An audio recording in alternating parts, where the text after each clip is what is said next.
Faire attention à ne pas toucher les parties métalliques là derrière avec ta clé, hein, parce que sinon tu fais un court-circuit entre ton plus et ton moins. Voilà. Un.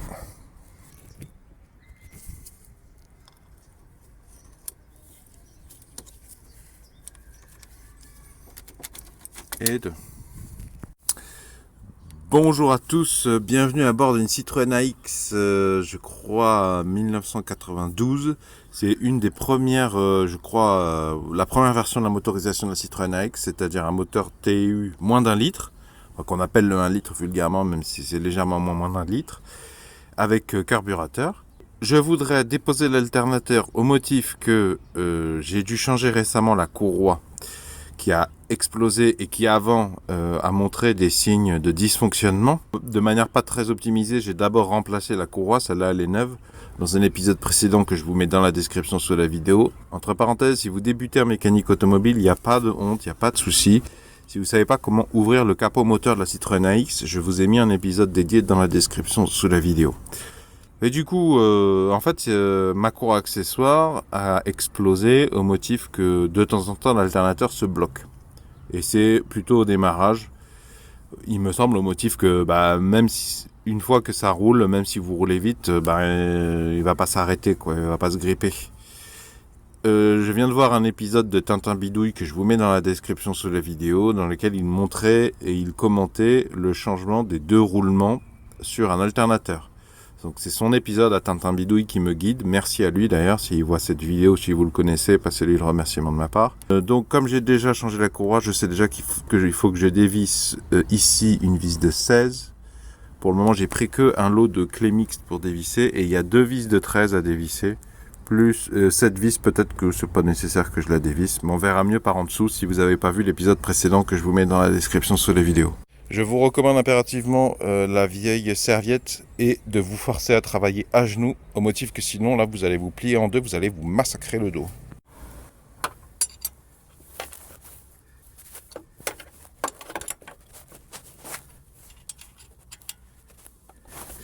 Bon, je vous retrouve quand j'ai terminé, vous avez compris le principe.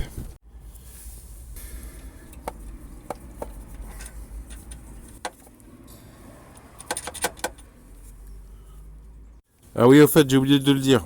Vous achetez pas sur internet, vous n'allez pas chez un vendeur de pièces, même AD, une fois que vous avez le colis, vous programmez une demi-journée pour faire le remplacement. Non, je sais que c'est plus contraignant, mais là vous allez avoir plus de problèmes, perdre plus de temps et vous empêcher de faire des fois de très belles économies.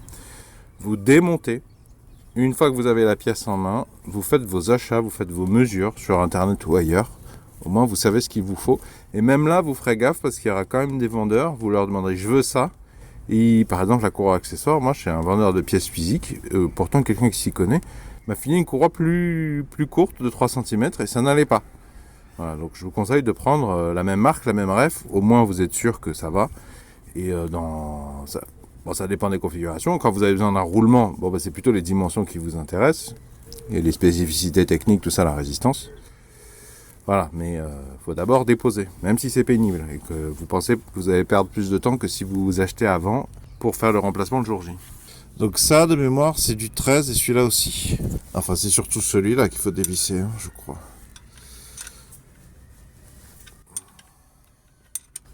Bon, encore une fois, je vous récupère une fois que j'ai fini de dévisser.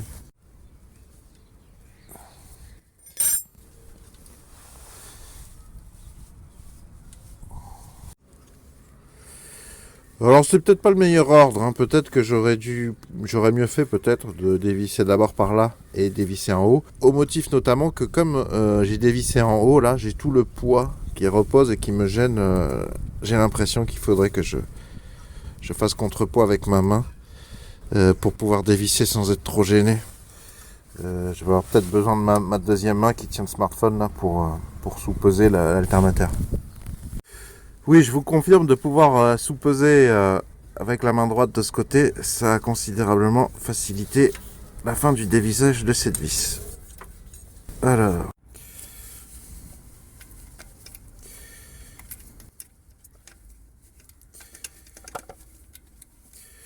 Il risque de tomber lui, par contre, d'un coup là. Bon, je vais insister, je vais mettre mon pied dessous là ou quelque chose pour pas qu'il tombe d'un coup. Il manque vraiment pas grand chose, peut-être, je sais pas si je peux tordre, vraiment il manque 2 mm, tordre un peu la tôle avec une pince là. Bon, j'ai tapé dessus avec, en essayant de faire attention, si je tape à côté ça risque de faire des dégâts plus graves. Ça va commencer à décoller les deux plaques un petit peu et à la pousser vers là. Moi j'avais ce tube sous la main qui m'avait servi à dégripper mes écrous de cardan. Donc je fais avec ce que j'ai. Ensuite j'ai rentré la seule paire de pinces que j'avais là sous la main et je fais une rotation pour écarter les deux plaques. Elles seront toujours plus faciles à déformer. Ensuite j'ai retapé dessus avec mon tube là et ça a l'air de passer. Donc je vais récupérer ma deuxième main pour pas qu'il tombe d'un coup.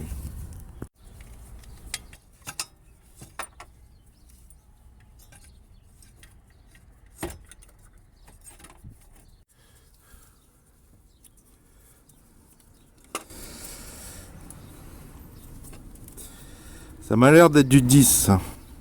Oui, c'est bien du 10.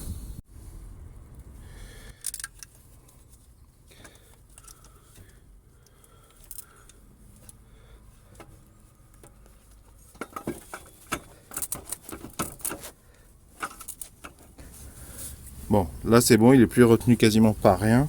Fais attention à pas le faire suspendre, à pas le laisser suspendu par les fils électriques, ça pourrait les endommager.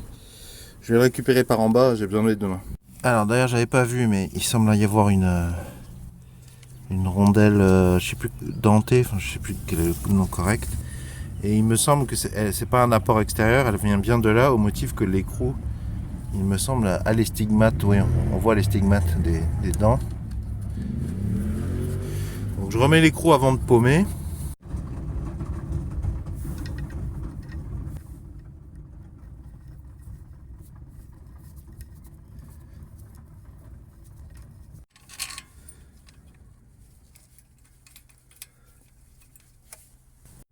Eh ben, je crois deviner que c'était déjà un remplacement.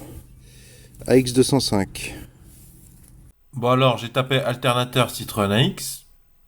Par contre, je te conseille de bien cliquer ici et de mettre prix plus livraison les moins chers. Moi, j'avais pas fait ça. Par défaut, c'était les moins chers, sauf que je me faisais douiller de 15 euros, vu que les premiers qui apparaissaient, c'était les moins chers, mais sans la livraison. Donc j'ai trouvé ça, là. Un vendeur, CAS RN74. Ça a l'air d'être dans le nord-est de la France. Bon, j'ai bien regardé, c'est pas tout à fait... Enfin, ça m'a l'air quand même d'être le même modèle. Celui-là, il est fait en Slovénie. Il m'a l'air un poil plus long, là. Ça, c'est la même forme.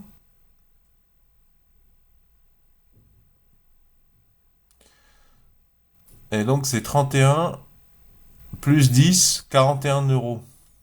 Ça me permettrait, si tout se passe bien, de retrouver le fonctionnement immédiatement de mon véhicule et de me lancer dans une réflexion un peu plus tranquille de l'alternateur, le changement des roulements de l'alternateur que je viens de déposer. J'ai pas regardé sur AliExpress. J'ai pas envie de mettre de AliExpress sur ma Citroën AX. Bon, les prix, c'est tout de suite 150 euros minimum, j'ai l'impression, à la volée. Minimum. C'est assez intéressant, il y a des trucs assez intéressants quand même. Je trouve, bon, c'est pas pour la X. Mais là, ce modèle-là, Tesla Technics, ça va pas pour la X, mais je trouve ça intéressant quand même. Même pas 100 euros, un truc neuf. Et il y a un monsieur qui dit sur son C15, ça va. Il y a ça là qui a retenu mon attention, ça va pas, c'est pas compatible Citroën AX. Mais c'est intéressant à savoir, je trouve. Tesla Technics, la boutique, je sais pas si c'est allemand ou quoi. Bon alors, j'ai reçu mon alternateur, je suis allé le récupérer chez un commerçant. Alors bon, je fais quand même de la pub à cette à cette casse. Je vous mettrai la boutique eBay par laquelle je suis passé pour acheter chez eux dans la description sous la vidéo. Mais alors du coup, je préfère être relativement exhaustif. Un peu bizarre ce vendeur eBay, m'a raconté un peu n'importe quoi par message. Les conditions de livraison, c'était pas du tout ce qu'il m'avait annoncé par message. Mais bon, je sais pas dans quelle mesure ça vient du vendeur, ça vient de TNT, ça vient de cafouillage de communication entre les deux. Mais en plus, donc j'ai enlevé l'étiquette, évidemment je vais pas vous montrer les informations. Il n'y avait pas mon nom et mon prénom sur l'étiquette, alors que j'ai acheté sur eBay, hein, donc il y avait toutes les informations.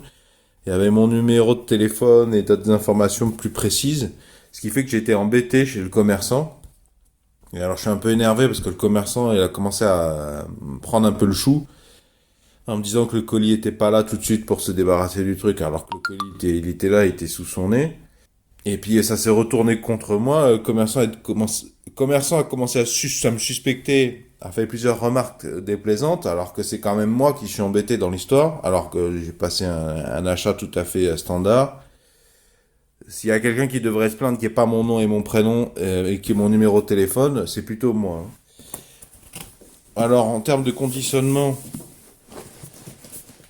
il se balade un peu il se balade un peu trop à mon goût l'alternateur. Et puis surtout, bon, ça là, c'est quoi ça? Par contre, ça c'est bien. Ça c'est bien. Le carton, il a l'air un poil trop grand, mais ça a l'air d'aller. Ah, ouais, mais alors est-ce que ça c'est un reconditionnement? Ça aurait été ouvert? Non, je crois pas, parce que là le scotch il est ouvert, mais jusque là. Mais bon, ah, ouais. Bon, j'espère que pas y avoir trop de problèmes.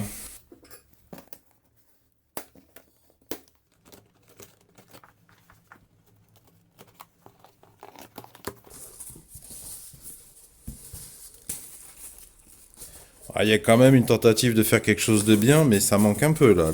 Là, ça a troué et tout. J'espère que le colis n'en a pas pâti.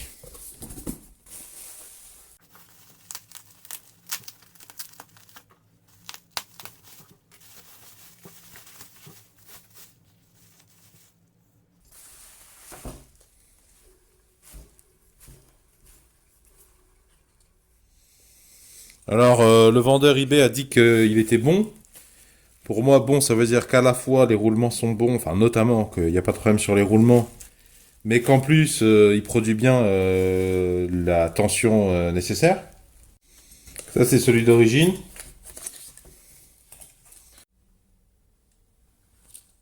Bon, alors un des avantages, je voyais Tintin Bidouille dans sa vidéo que j'ai déjà mentionné plusieurs fois, changer cette partie. Parce que si je change les roulements, j'ai pas forcément prévu de changer cette partie. Et là, du coup, je change tout d'un coup, quoi.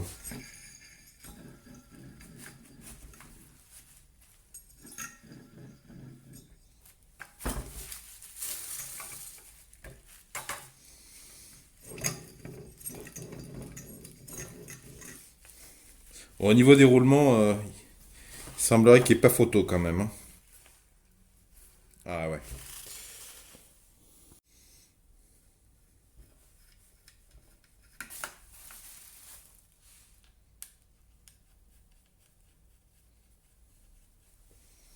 Un autre avantage aussi à racheter un deuxième alternateur plutôt que de faire juste une réfection de celui d'origine, c'est qu'il y a le pont de. Des fois, l'alternateur tombe en panne, et si c'est pas le cas, c'est un problème de roulement, on le sait en lien avec les bruits, le blocage, la casse de la courroie. Mais je crois qu'il y a ce qu'on appelle un pont rectifieur de tension. Des fois, l'alternateur tombe en panne électriquement, en lien. Enfin, vous pouvez le réparer en changeant juste la partie pont, enfin le rectifieur de tension. Donc, bon, du coup, du fait d'en racheter un deuxième, j'ai deux rectifieurs de tension. Donc quand il y en a un qui tombera en panne, peut-être que je pourrais récupérer tout ou partie de l'autre. Et il y a aussi la question des charbons. Au moins, j'aurai potentiellement deux références différentes, deux possibilités différentes. Alors, ce fil-là, il venait là sur l'origine française.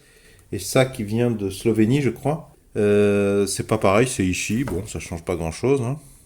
Voilà, ça m'a mérité un petit coup de nettoyage de curer un petit peu la calamine pour faire un meilleur contact électrique. Et donc, bah ça, c'est l'équivalent de ça, quoi.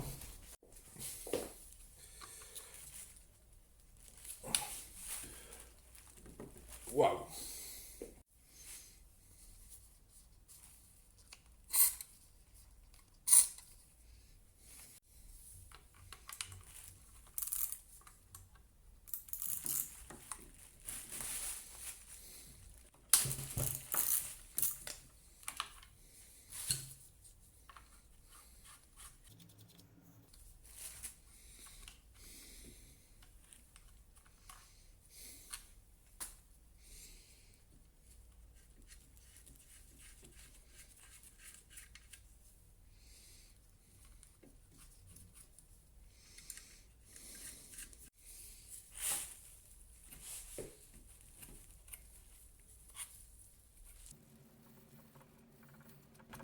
Allez, non, je vois à peine le cuivre là. Est-ce que c'est là que j'avais un problème de mauvaise masse d'ailleurs sur mon véhicule?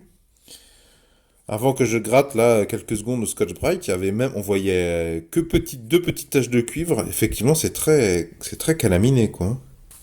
Ah, il y a une vis là. Il y a une rondelle que je devrais récupérer probablement.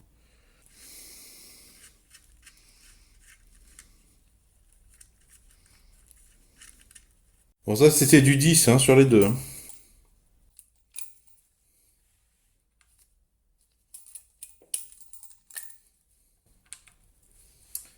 Et ça c'est du 8 je crois. Ouais, c'est du 8. Ça sera plus facile, je pense, de tomber la cosse pour la décalaminer.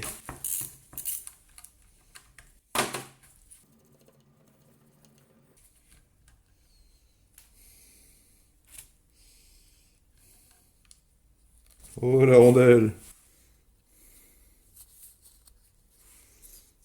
C'est assez long et fastidieux là. Je vais peut-être sortir mon outil rotatif multifonction.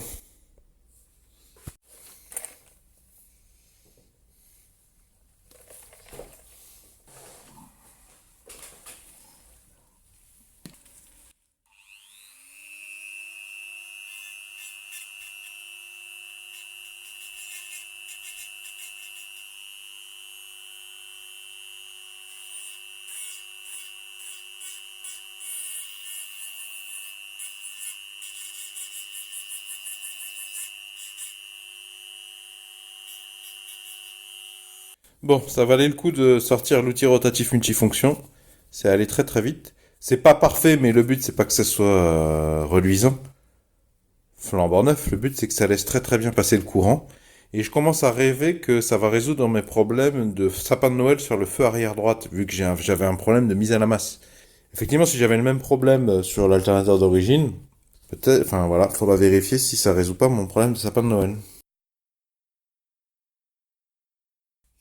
Alors il y avait une rondelle aussi que j'ai nettoyée au Scotch-Brite liquide vaisselle premier prix. Mais a priori, elle est pas là pour faire la continuité électrique. Je l'ai nettoyée plus sommairement.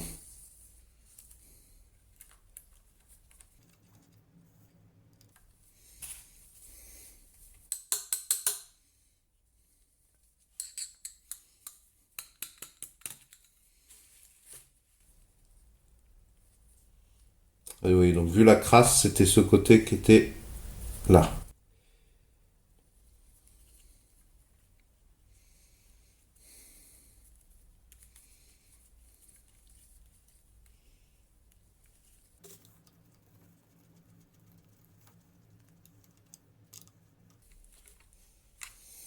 Bon, ben maintenant, il ne reste plus qu'à remonter, je pense, hein. Et ben voilà, je viens d'enquiller par le haut cette fois-ci. Ok, ça aurait mérité l'élimination un peu de la rouille là sur la poulie, mais je suis pressé, j'ai oublié. Et puis finalement, par friction, est-ce que la courroie accessoire, ça va pas être le meilleur dérouillage qui soit? Bon, maintenant, il faut que je remette ma vis. Alors pour la rentrée, main gauche, je poussais par là, et main droite, je faisais pivoter ça dans un petit peu doucement, hein, dans toutes les directions de l'espace. Voilà, donc cette vis, là, je l'ai serrée à la main de 5 ou 6 tours, on va dire, pour commencer. Voilà, j'ai déposé la vis que j'avais remise sur la pièce de remplacement. Je vois mon trou, j'ai plus qu'à visser. Peut-être pas totalement. Voilà, d'abord, il faut que je m'occupe de la courroie. Ok. Je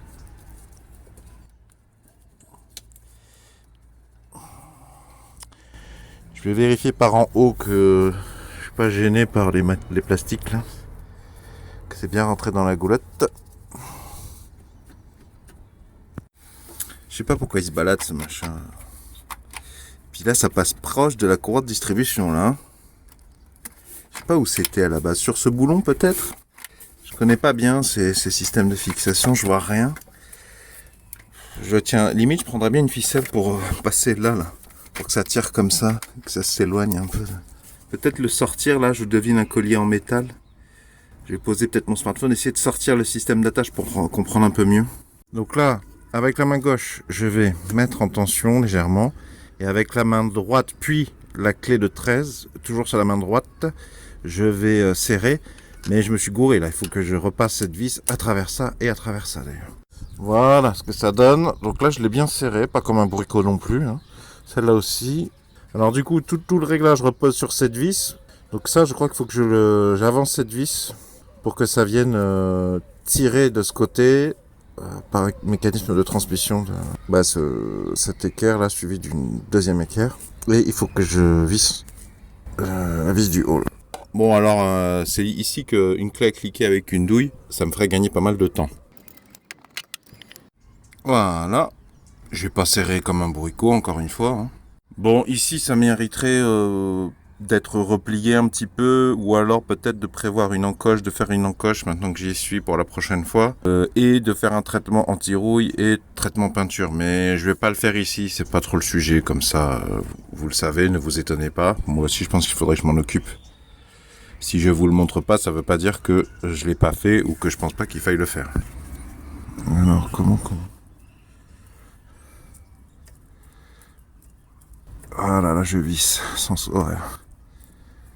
Voilà, j'ai pu arriver en bout de course, on va dire, enfin je sais pas vraiment comment on dit, à la main. Donc avant que là, mon seul serrage là-dessus, là, ça donne ça, mais j'y connais que dalle. Et puis moi, je pense que j'ai pas vraiment envie de serrer plus que ça. Je voudrais d'abord démarrer, voir si tout va bien. Et si ça couine, à la limite, je pourrais toujours resserrer. Hop. Donc voilà, là je serre fermement, mais je tire pas vraiment. Voilà, c'est juste histoire de dire que j'ai fait un truc, voilà, pour pas que ça tombe. Que c'est pas que à la main. J'y connais rien en tondage de courroie. Par contre, il faut que je branche mes deux fils électriques. Vu la taille, je pense qu'il faut que je commence par le plus gros. Comme ça, l'enquillement du petit, je crois, là sur la cosse, là, me gênera moins. C'est pas sûr.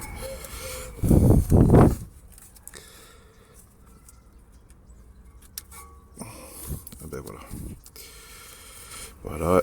Maintenant, je pense que je vais passer par en dessous pour venir serrer cette cosse sur cette vis.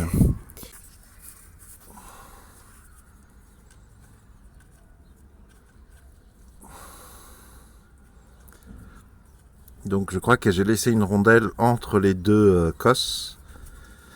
Il me semble qu'elle sert à ce qu'il y ait un bon positionnement, un bon contact électrique en fait, il me semble.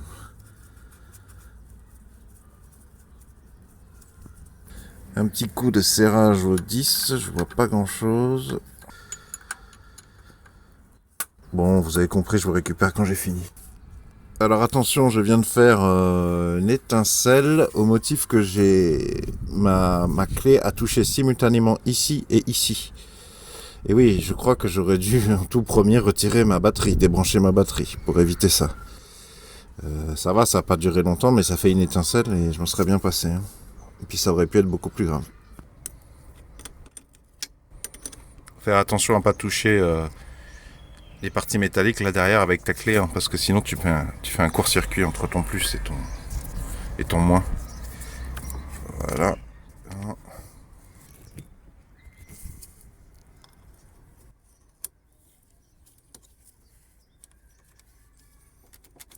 Et deux. Voilà, là ça commence à me résister.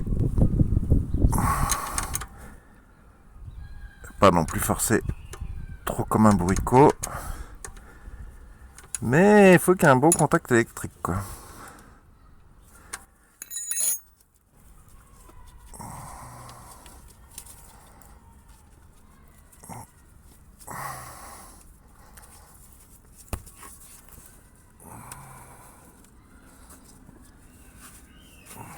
Désolé si la mise au point est pas terrible, j'ai les yeux collés quasiment à mon écran, alors je vois pas bien la mise au point sur mon écran. Ok, ça m'a l'air bon. Donc j'ai reconnecté mon plus là, j'en ai profité pour resserrer. D'abord le plus, au motif que tant que le moins n'est pas mis, si je fais ça avec mon outil, il n'y a pas de court-circuit, vu que c'est que quand j'aurai branché le moins que ça sera moins. Ah, je me suis gouré, j'ai confondu le moins et le plus. Bon, c'est pas très tendu, hein. Mais pour le test, 105 199 km, point mort.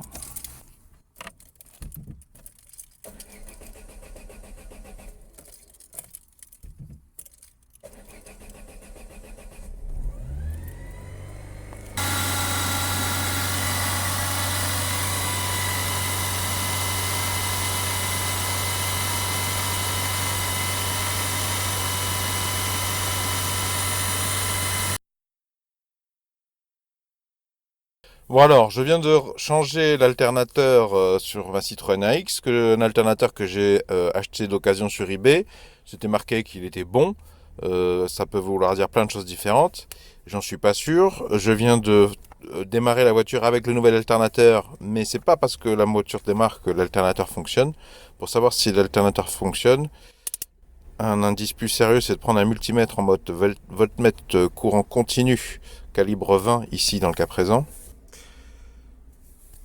Tu mesures la valeur de la tension de la batterie moteur éteint.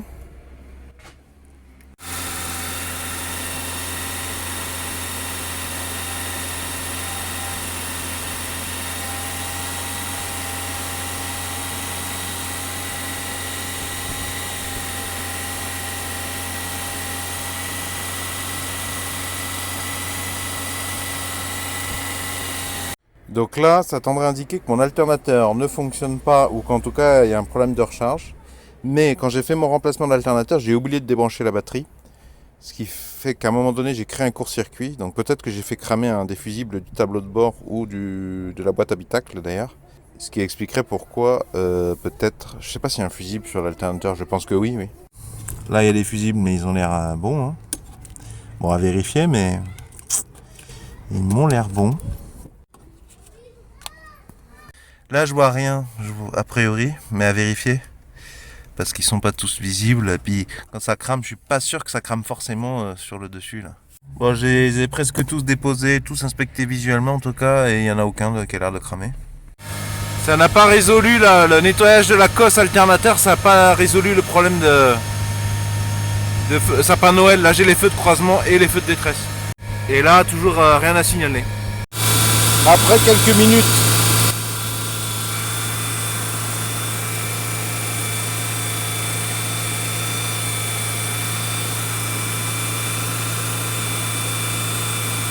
bon, elle a pas l'air de s'être déchargée, mais là il n'y a rien qui lui tire dessus, donc je crois que c'est pas fiable.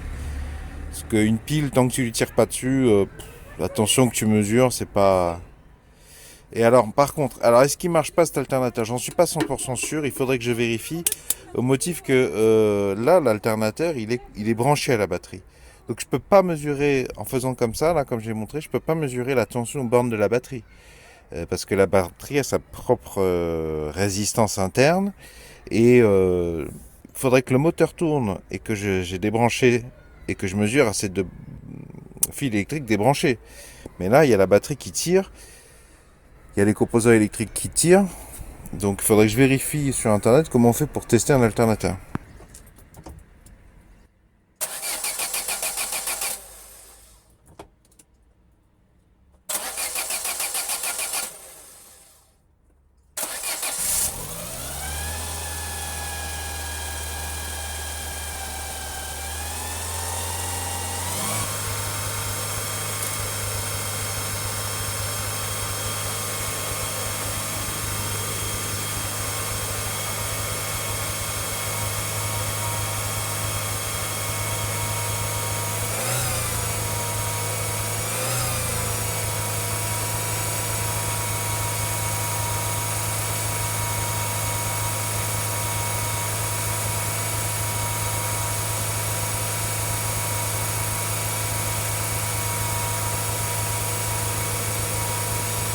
Bon, ben il a l'air de fonctionner, hein. Ça fait très plaisir. Hein.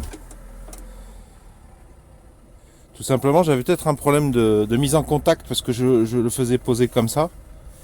Ou je sais pas, peut-être le temps que quelque chose se mette en place. Ah, là, c'est un peu haut, non? Je sais pas, à vérifier. Parce qu'il me semble que trop haut, c'est pas bon non plus.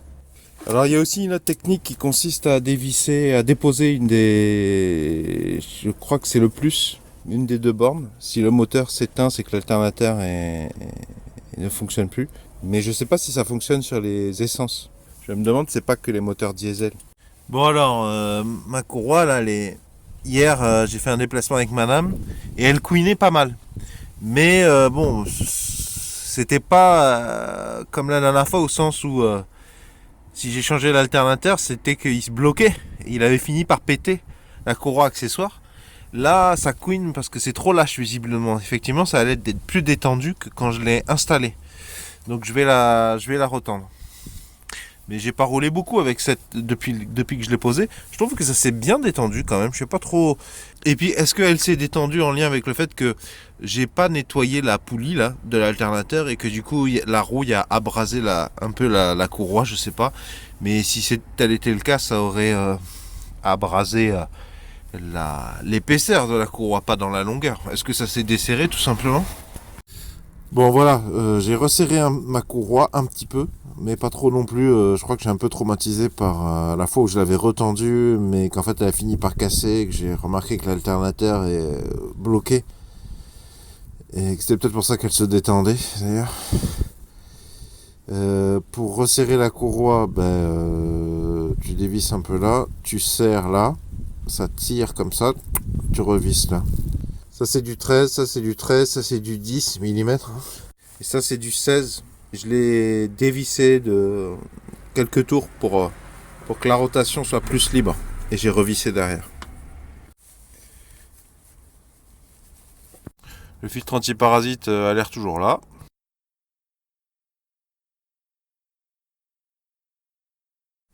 Tous les outils et les consommables dont j'ai parlé ou que j'ai montré dans cette vidéo, j'en ai fait la liste complète dans la description sous la vidéo afin que vous puissiez préparer votre déplacement en essayant de minimiser le poids des outils que vous allez embarquer.